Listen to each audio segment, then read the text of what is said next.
pamaradi. Roho Mtakatifu anapita, anapita leo, anapita leo, anapita leo, anapita leo, anapita. Fungua milango, fungua milango, atabomoa na milango mingine, atabomoa na milango mingine, anabomoa, anapita. Fungua madirisha, fungua madirisha, fungua milango, kila mahali apite, apite, apite, apite, apite, apite. Kama yara, kama yara, kama yara, kama yara, kama yara, kama yara.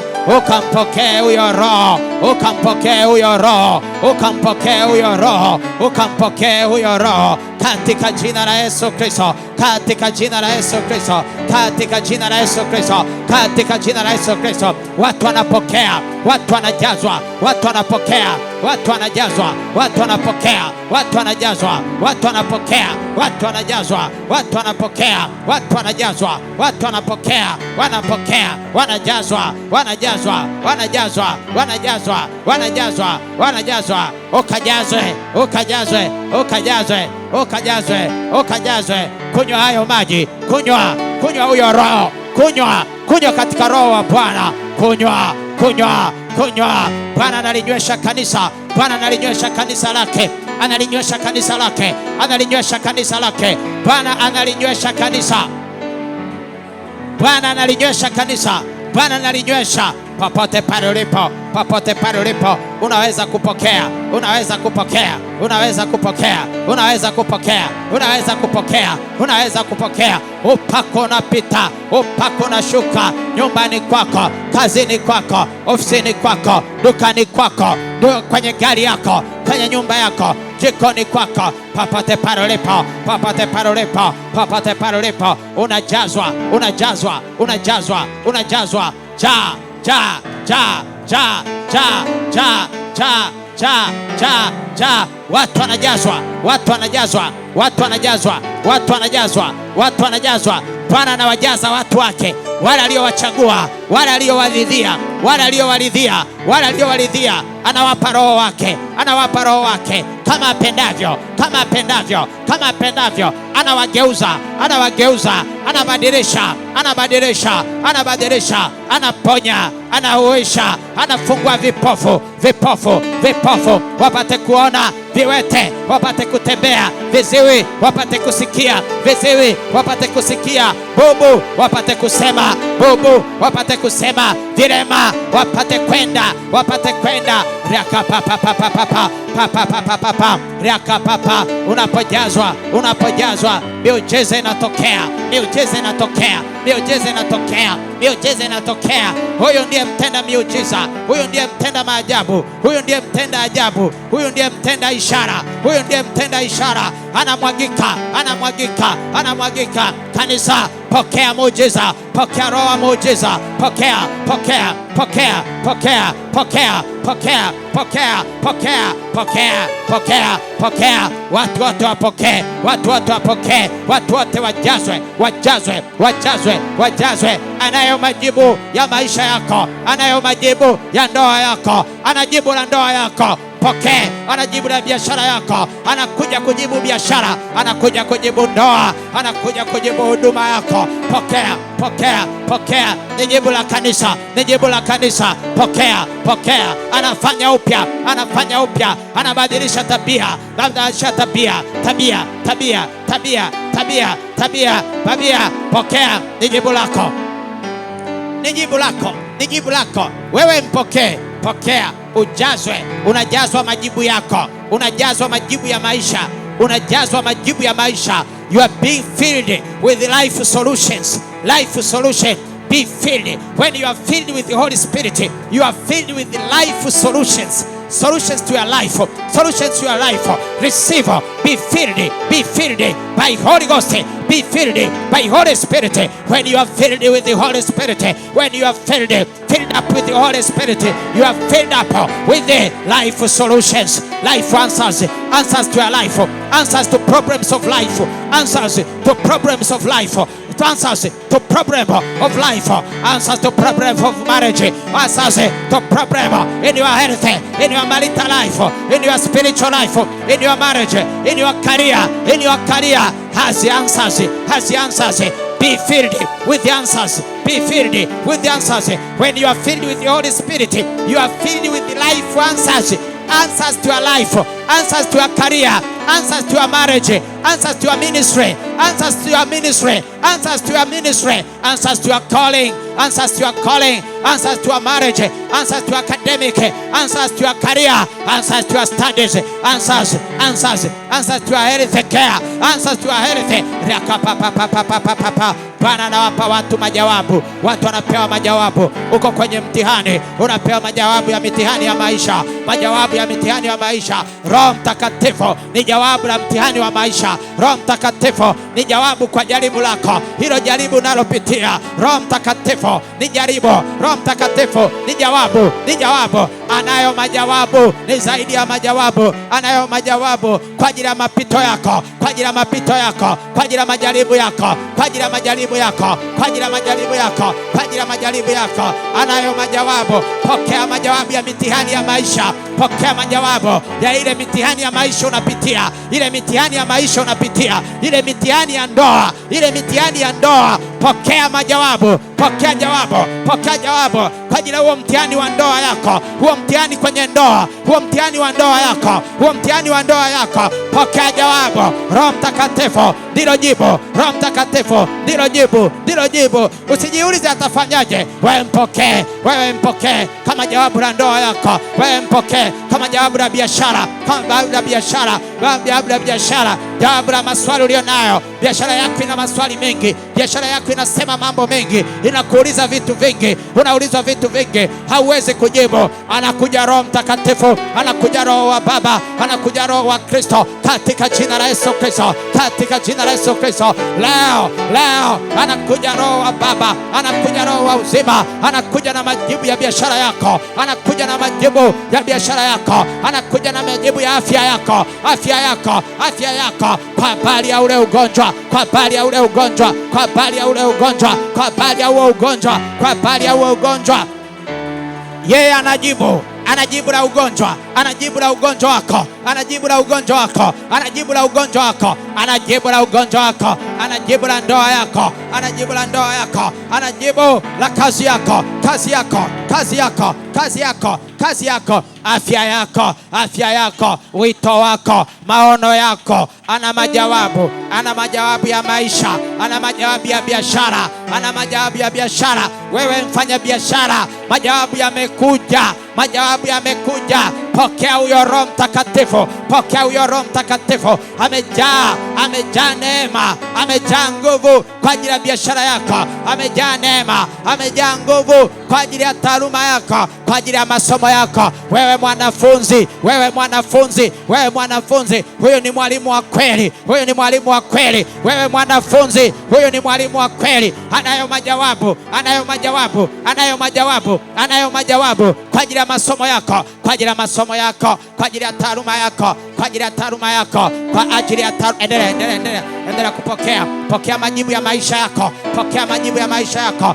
Riaka papa rika sanda rika paposika papa rika saka papa rika. Endelea kuomba, endelea kupokea, endelea kujazwa. Unajazwa Roho Mtakatifu, unajazwa Roho Mtakatifu, unajazwa Roho Mtakatifu, unajazwa majibu ya maisha yako, unajazwa majibu, unajazwa majibu, unajazwa majibu, unajazwa majibu, unajazwa, unajazwa, unajazwa, unajazwa, unajazwa, unajazwa, unajazwa, unajazwa, unajazwa, unajazwa. Moyo wako unajazwa majibu ya moyo wako. Mioyo ya watu inabadilishwa, mioyo ya watu inabadilishwa, mioyo ya watu inabadilishwa. Watu wamejaa moyo wa uoga. Uoga unatolewa uko ndani, uoga na utolewa. Moyo ule ambao haufai kwa kazi yako unatolewa, unapewa moyo mwingine, unabadilishwa moyo, unageuzwa moyo, unabadilishwa moyo, unageuzwa moyo, unabadilishwa moyo, unageuzwa moyo kwa ajili ya maono, kwa ajili ya hatima yako, kwa ajili ya hatima yako, kwa ajili ya hatima yako, kwa ajili ya hatima yako, katika jina la Yesu Kristo, katika jina la Yesu Kristo, katika jina la Yesu Kristo, katika jina la Yesu Kristo, katika jina la Yesu Kristo, katika jina la Yesu Kristo, katika jina la Yesu Kristo, katika jina la Yesu Kristo.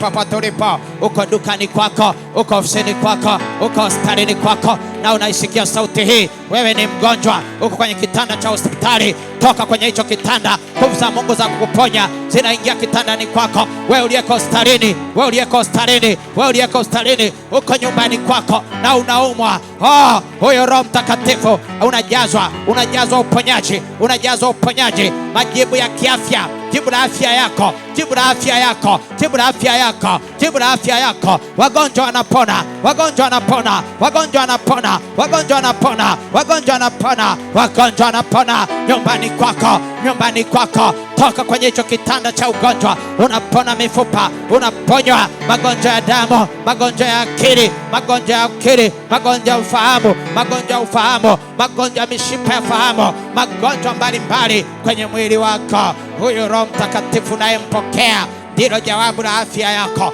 ndilo jawabu la afya yako, ndilo jawabu la kiafya. You are receiving an answer to your health. You are receiving an answer to your health. Yes, yes, yes. Health solutions, health solutions, health solutions. Kwa jina la Yesu Kristo, kwa namna isiyokuwa ya kawaida, kwa namna ambayo akili haiwezi kueleza, kwa namna ya kimiujiza, kwa namna ya kimiujiza, kwa namna ya kimiujiza, unapokea majawabu yako, unapokea majawabu ya kanisa lako, unapokea jawabu la kanisa. Jawabu la kanisa limekuja kwenye maswali ya kanisa, yale maswali yaliyo kanisani kwako, yale maswali yaliyo kanisani. Roho Mtakatifu anakuja, analeta majawabu, analeta majawabu kwa kanisa, analeta majawabu kwa kanisa, analeta majawabu kwa kanisa, analeta majawabu. Jawabu limekuja, jawabu limekuja, jawabu la kanisa, jawabu la huduma yako, jawabu la huduma yako, jawabu la utumishi wako. Rakasandarika papa. Watu wanaendelea kupokea, watu wanaendelea kujazwa, watu wanaendelea kujazwa kwa jina lake Yesu Kristo, kwa jina lake Yesu Kristo, kwa jina lake Yesu Kristo, kwa jina lake Yesu Kristo. Watu wanafunguliwa, watu wanafunguliwa. Palipo na Roho wa Bwana, hapo ndipo penye uhuru. Palipo na Roho wa Bwana, hapo ndipo penye uhuru.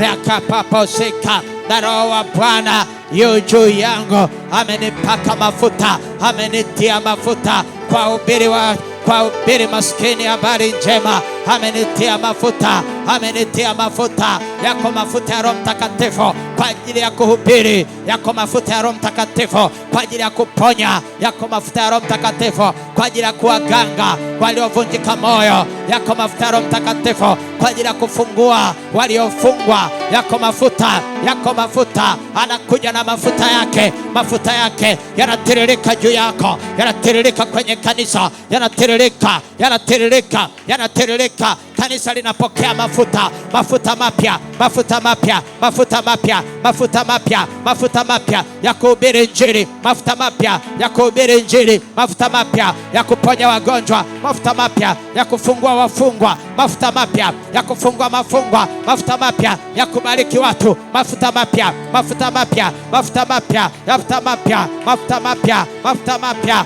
mafuta mapya, mafuta mapya. Ni wakati wa Bwana uliokubalika, ni mwaka wa Bwana uliokubalika, ni wakati wa Bwana uliokubalika. Huu ndio wakati, huu ndio wakati, huu ndio wakati, huu ndio wakati. Unapokea solution, unapokea jibu. Limekuja, jibu limekuja, jibu limekuja siku ya leo. Pokea upako, pokea upako, pokea upako. Upako unapita, upako wa Bwana, upako wa Bwana, upako wa Bwana. Popote pale ulipo, popote pale ulipo, watu wanapokea, watu wanapokea, watu wanapokea, watu wanapokea kwa jina la Yesu Kristo.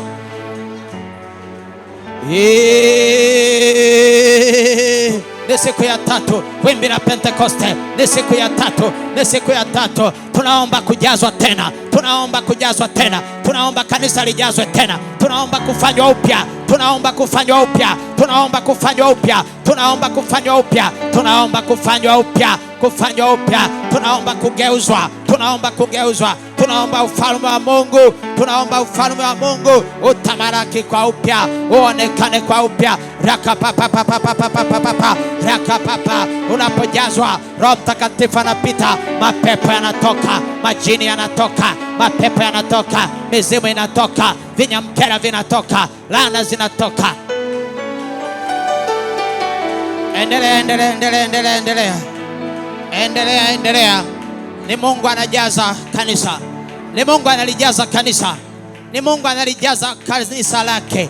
Mungu analijaza kanisa. Analijaza roho wake. Analijaza roho wake.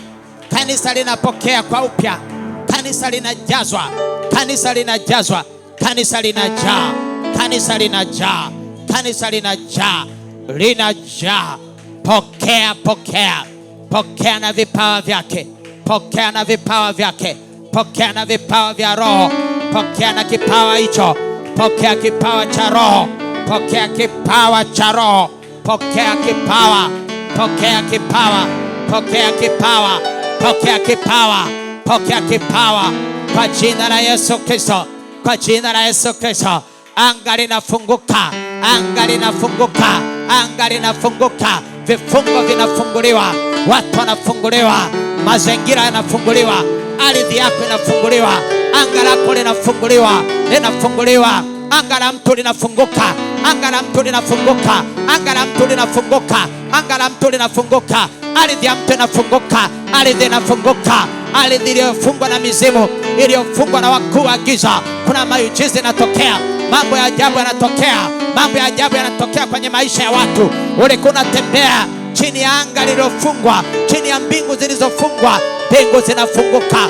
Mbingu zinafunguka kwa jina la Yesu Kristo. Mbingu zinafunguka kwa jina la Yesu Kristo. Maadui hawajui kinachotokea. Maadui hawajui kinachoendelea. Wanashangaa, wanashangaa, wanashangaa. Nini kinatokea? Nini kinatokea?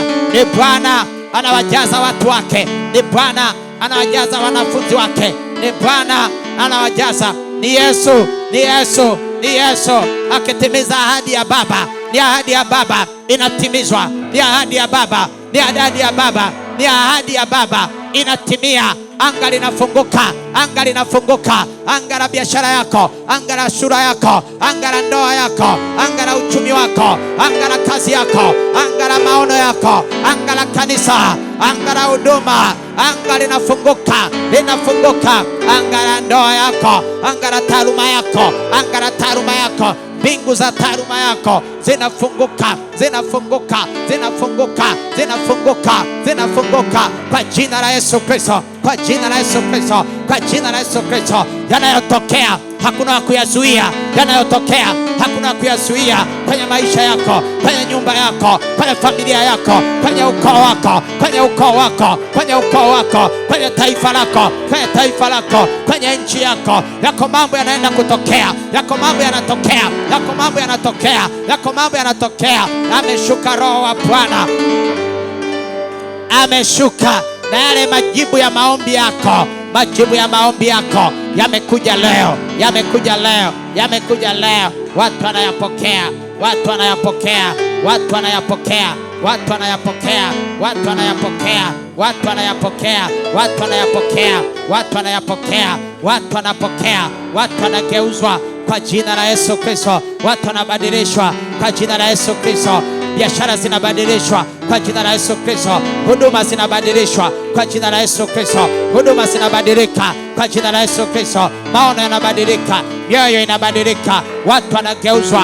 Watu wanageuzwa. Watu wanatengenezwa. Watu wa Mungu wanatengenezwa. Watu wa Mungu wanatengenezwa. Roho wa Bwana anatengeneza watu kwa ajili ya Mungu wetu. Kwa ajili ya Mungu wetu. Watu wanatengenezwa. Wake kwa waume wanatengenezwa. Neema inaachiliwa. Neema inaachiliwa. Watu wanapokea neema. Neema juu ya neema. Neema juu ya neema. Kibali juu ya kibali. Kibali juu ya kibali. Kuna muujiza unatokea kwa wagonjwa. Wagonjwa wengi wanapona. Walioko mahali hapa, walioko majumbani, wagonjwa wanapona. Walioko hospitalini, wagonjwa wanapona. Wagonjwa wanapona. Watu wanafunguliwa. Pepo wabaya wanatoka. pepo wabaya wanatoka, pepo wabaya wanatoka, pepo wabaya wanatoka, mizimu inatoka, mizimu inatoka, vinyamkera vinatoka katika jina la Yesu Kristo.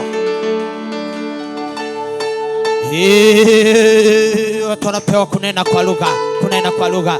Raka papa rika sanda rika papa rika papa sika raka sanda rika. Bwana anawapa watu wanabatizwa, watu wanabatizwa, wanabatizwa ubatizo wa Roho Mtakatifu, ubatizo wa Roho Mtakatifu unapita. Watu wanabatizwa, watu wanabatizwa, watu wanabatizwa kwa Roho, kwa Roho, kwa Roho, kwa Roho, kwa Roho, kwa Roho. Watu wanabatizwa kwa Roho, watu wanabatizwa kwa Roho. Pokea ubatizo wa Roho Mtakatifu, unabatizwa, ukabatizwe, ukabatizwe katika Roho wa Bwana, katika Roho Mtakatifu. Unabatizwa katika Roho Mtakatifu, ukabatizwe katika Roho Mtakatifu, ukabatizwe.